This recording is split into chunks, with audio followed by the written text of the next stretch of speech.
Welcome to the Design Materials channel. I am Edson Mafuz, architect and professor of architectural design at the School of Architecture, Federal University of Rio Grande do Sul, Porto Alegre, Brazil. I'm back with another video on architectural design, this time to talk about a theme that comes a long way in the history of architecture: the relationship between the main spaces of a building and those that are accessory to them. In almost all architectural projects, there are a number of main spaces, directly related to the activities the building will house, and a series of accessory spaces, without which the building could not work satisfactorily. Corridors, stairs, elevators, toilets, storage rooms, technical rooms, changing rooms, etc.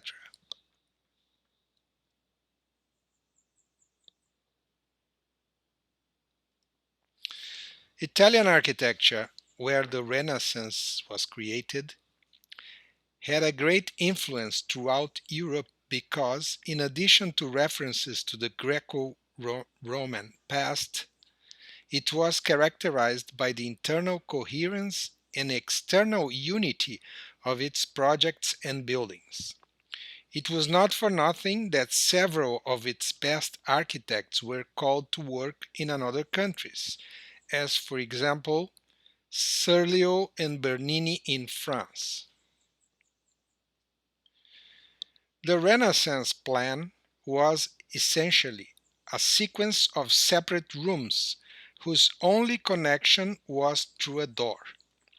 If on the ground floor porches sometimes facilitated circulation, the normal situation was that to go from room 1 to 4, for example, it was necessary to go through rooms 2 and 3, sometimes causing much inconvenience. A resource to overcome the almost complete separation of the spaces that made up those buildings was the alignment of the openings of these spaces, characterizing what the French called enfilade, a term for which there seems to be no equivalent in English. The migration of the typical Italian palazzo to France was made with some difficulty, as its shortcomings in relation to the comfort and privacy of its occupants were soon noticed. This project by Serlio illustrates the problem of having only one possibility of circulation between the main rooms, no matter the object of the displacement.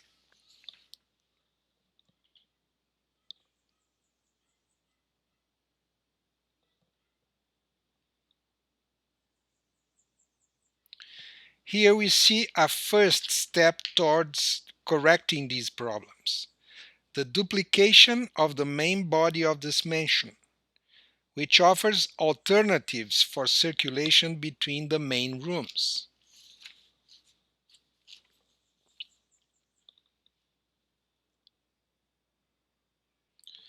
The large masonry masses that have defined the spaces of buildings over the centuries are known as Poche, a French term that has to do with filling these elements of traditional architecture with ink in the drawings made at the French Academy of Fine Arts and in schools that emulated it. In real buildings, the poche is the masonry mass that serves to hold them up and define their spaces in 3 dimensions, regardless of its configuration or thickness. Here you see buildings from 3 centuries apart: Michelangelo's St. Peter's and a theoretical project by Peire, in which we see these very, very long enfilades and a collection of spaces based on rectangles and circles, and the way the space between them is made up by masonry, which is very difficult to describe because they are there with the purpose of defining three-dimensionally the very clear spaces of the plan.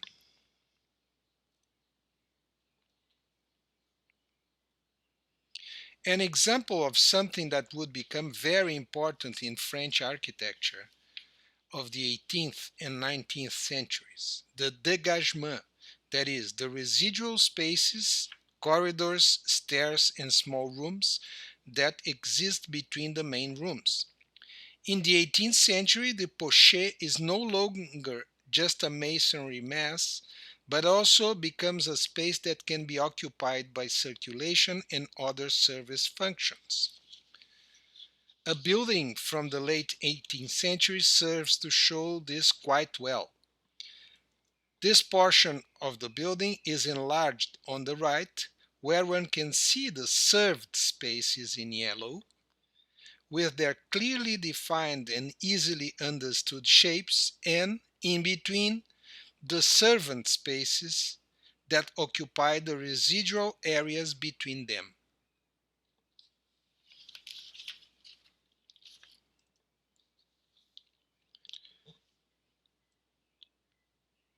The main difference between the Italian palazzo and the French hotel is that in the first, the circulation depends on the structural role of the courtyard, while in the French case, the circulation is based on the pair enfilade-dégagement. If the enfilade follows the logic of pomp and apparatus, the dégagement follows the logic of efficiency and discretion. The phrase hotel particulier is generally used in architectural texts to identify the residential buildings related to the French nobility. In Versailles, the huge palace was divided into apartments, hence the term we use today in several languages, inhabited by members of the French court.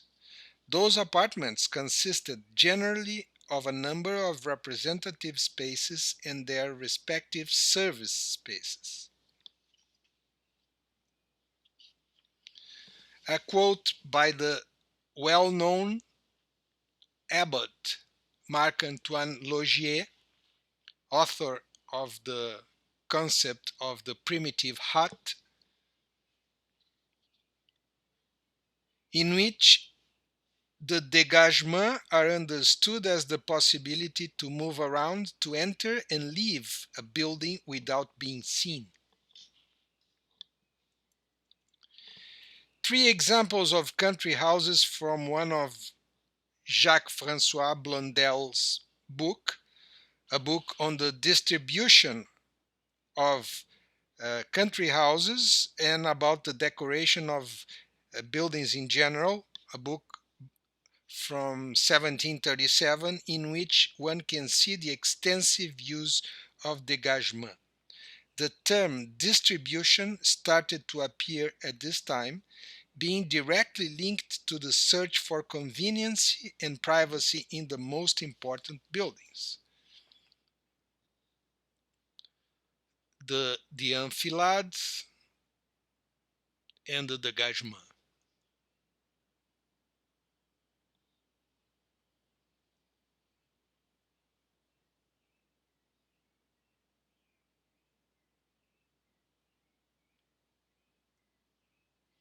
And in a smaller country house, we see crossing enfilades and the, the accompanying dégagement.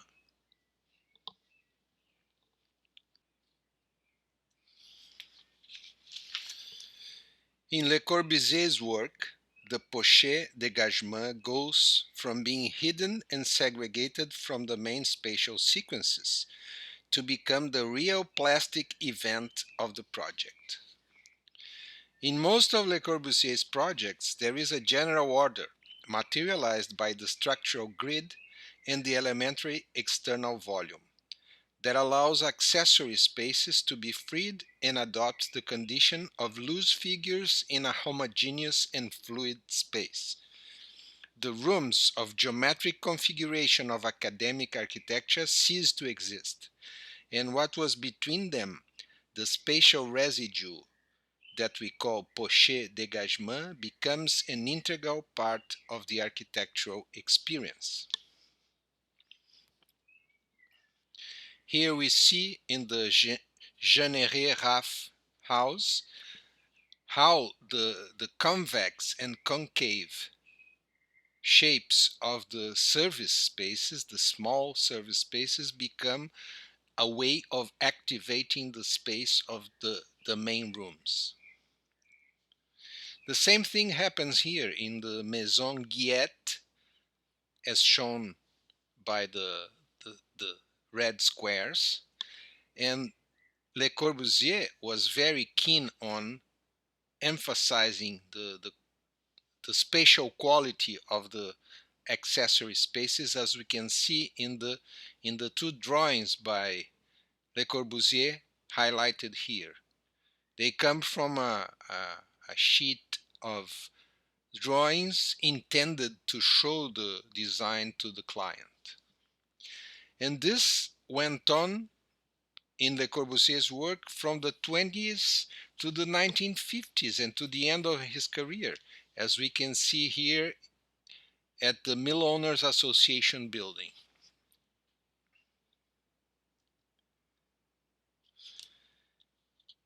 If the Poche comes out of the closet, so to speak, in Le Corbusier's work, in Louis Kahn's work, there happens another transformation.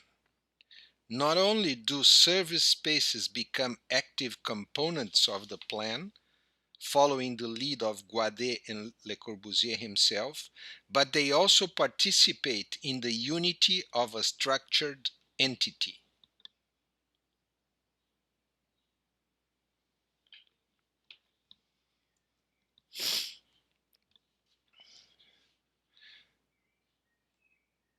Perhaps the first project by Luca in which we see this relationship between served and servant spaces is the Yale Gallery, where the exhibition spaces that we can see here in yellow are served by that rectangular strip between them where all the circulation and service elements are housed. One project in which the relationship appears quite well is in the Jewish Community Center, only partially built. It is here that the tartan pattern makes its first appearance on Kahn's plans. It organizes the plan quite well, but it remains to be seen whether there would be an opportunity for so many service spaces to be used effectively. Tartan grid here means a grid in which all the spaces are not equal. There are at least two sizes of spaces. Here we can see in yellow there are the narrow spaces, which in general are used for circulation and smaller service spaces, and the square areas, which are where the main activities are to be located or where to be located. On the left, we have the original tartan, which comes from Scottish fabric. And here we can see the model made for the building, in which we see the two kinds of spaces very apparent in the facades and three-dimensionally represented by, especially the main spaces are represented by those pyramidal roofs. The only part of the whole scheme which was built was the bathhouse. In it, a reduced version of the tartan grid appears, in which the meeting points of the bands are empty columns, in Kahn's words, that serve several purposes. Here we see the grid and the so-called empty columns serve as entry spaces with total privacy, bathrooms, uh, shower rooms, storage space, etc. And in it, the same pyramidal roofs appear, a kind of roof that has been very influential. We can just think of Raphael Monet's art museum in Stockholm, which is totally covered with pyramidal roofs that certainly come from Kahn. In the Adler house, pillars that are larger than necessary define bands where Kahn places many accessory uses. The columns measure more than 1 meter to a side, which is evidently too much to hold a roof of a one-story house. But they serve a purpose because in this strip of space, Kahn locates many of the accessory uses. And when two modules are aligned, the space or the measure of two columns is enough to place an entire bathroom. In this project, he also plays with the idea of an independent uh, service core, which doesn't have to do with the dimensions of the columns or with a pair of columns. In Exeter, a concentric spatial arrangement in which the most important spaces are located in the center and on the edges, with the area between them left for the servant spaces. Here are the vertical service cores, and here the place for the shelving and the books, which are placed in the area least affected by the sun.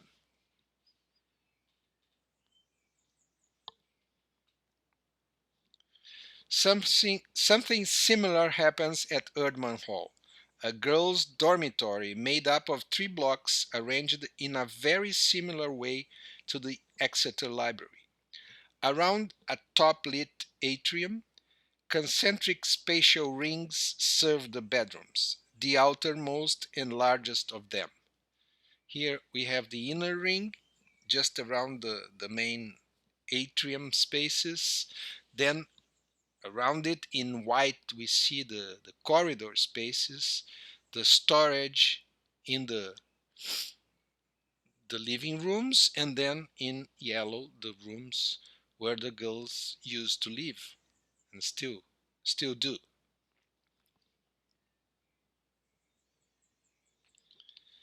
It's very interesting the way Kahn developed the servant relationship.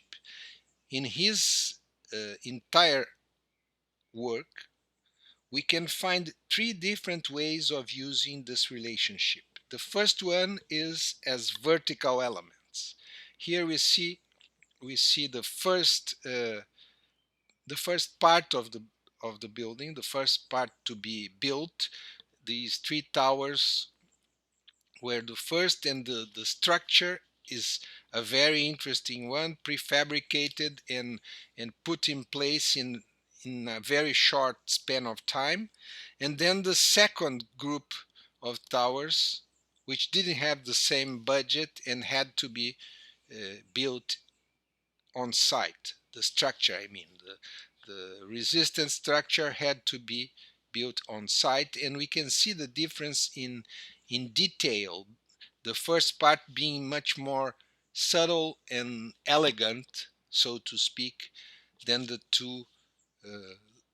the two later towers, which in the picture on the left are the ones on the right side of the picture. So here in this project we see outside towers which house the services. So this is the vertical way of disposing the servant spaces. Then we come to the second solution, which is as horizontal parallel bands in the Kimball Museum. The main spaces here are in yellow, are the larger strips of space, and the server or servant spaces appear here in pink, and the the building from the outside reveals this relationship because the main spaces are the ones covered with the barrel vaults, and the secondary spaces are the ones which are shorter and narrower. And finally, we have the same relationship in section. The main spaces are the labs where research was conducted, but since those labs required very, very heavy machinery, there was a need for technical stories. So there is an alternation of lab spaces and technical stories. Then we have the corridors, which are service spaces also. And at the end, we see uh, the, the scientists' um, private rooms, you know, the offices for the scientists. In plan, we see here the labs, the offices, and the space that serve the two kinds of main spaces. During the course of the 20th century, other ways of dealing with the served servant relationship appeared.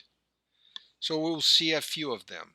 The first one has to do with service cores that articulate space, beginning perhaps with the first one to do that, which is Mies van der Rohe at the Farnsworth House,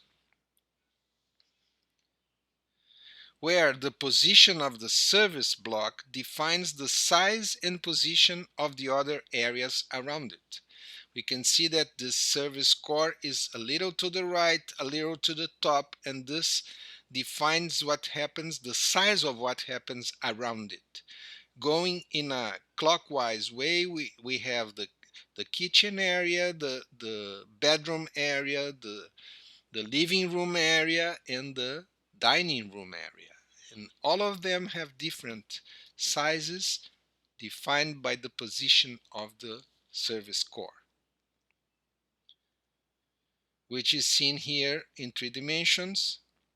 One very interesting thing is that the way the service core is treated in material terms makes it appear as a precious thing, not as a service secondary thing.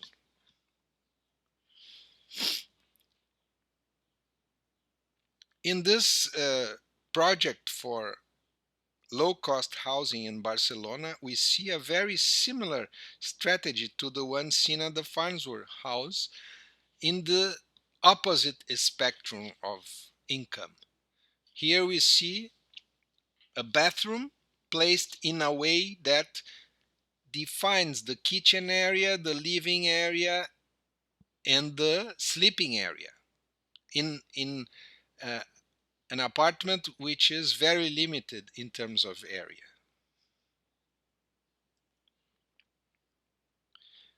Another solution for small apartments using the same mission strategy, but with the difference that the movement of some doors affect the space. like here, a very clever design in which the bathrooms are contained in a kind of storage space, and when they are being used, the opening of the doors enlarges the space. It almost duplicates the space and gives privacy to the people using the bathroom. In this project by Luis Nadal, an architect who dedicated much of his career to residential buildings, we see in apartment B the scheme of the two previous example is repeated. All the service is combined into only one core. But in apartment A, the service core is divided into two parts, creating a different relationship. And here, in apartment A, we see the same division of the core in two blocks, and in B, we see the service divided into three blocks, which, which suggests still another way of dealing with it.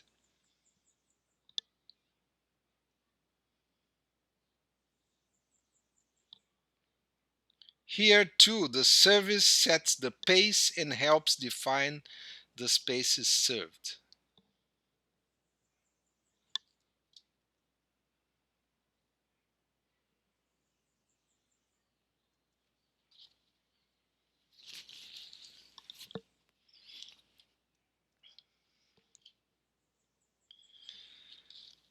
Here we see office buildings by SOM at the time when Gordon Bunshaft was their main designer. Here we see external service cores, or at least a core placed at the end of the plan. And here we see internal service cores, all of them serving to free up space around the core.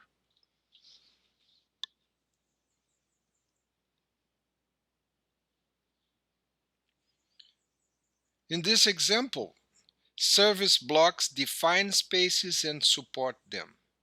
They contain the services, define the workspaces, and support the prefabricated slabs that span 20 meters. Just to give you an idea, each of those blocks in pink measure 3 meters in width, 12 meters in height, and 20 meters in extension, defining roughly 20 by 20 spaces without any vertical structure in between.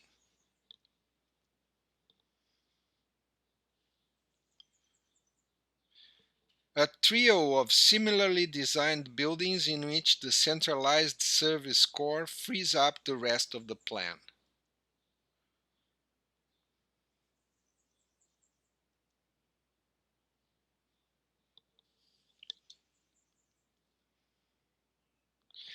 The strategy of concentrating the service spaces applies to any scale or size of a building. Here we see in a much smaller scale in a weekend house, we see that all that is considered accessory or servant space is concentrated on a kind of wardrobe or storage space to one side of the space, always contributing to the flexibility of the space on each floor.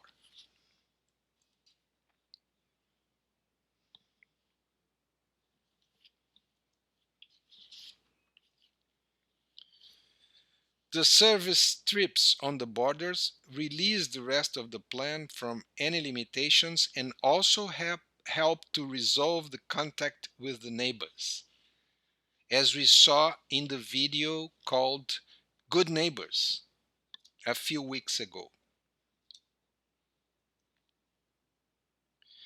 Here, the service strip has an important spatial role as it divides the scope of the project in half. On the right, the exhibition spaces, on the left top, the administrative space, and on the left bottom, the access through the existing mansion.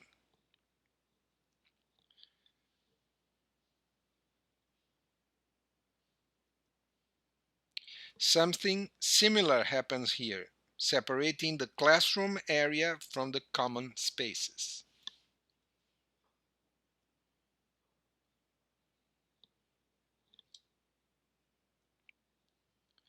In Brazilian architecture, it is common for service strips to be placed at the ends of the plan, freeing up the spaces between them or the rest of the plan. Depending on size, there could be service strips at both ends or only at one side.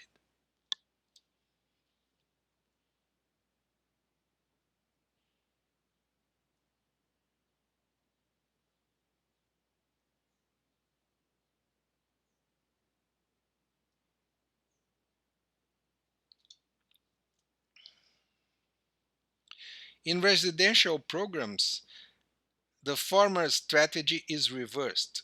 The service is centralized, allowing for spaces of longer use, such as living rooms, dining rooms, and bedrooms, to have access to light and ventilation.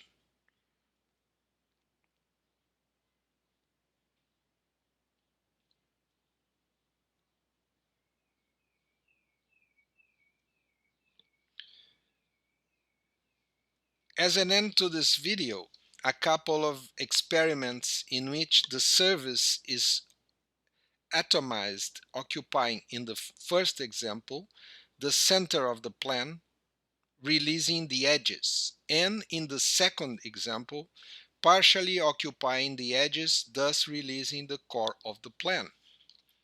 Here we see the first example in which the plan of the building is divided into three parallel strips, the center one being the servant strip.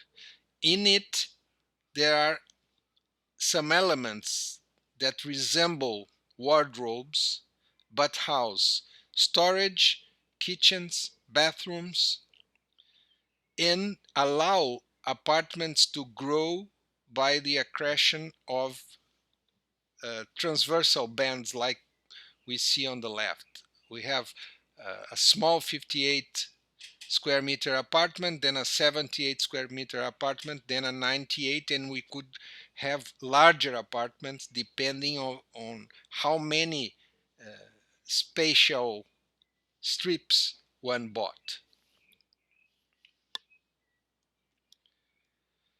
And in the other example, we have the servant spaces placed at the periphery of the space, liberating the central two strips for all kinds of activities. This is just a suggestion of a plan that could be easily changed by the person living there.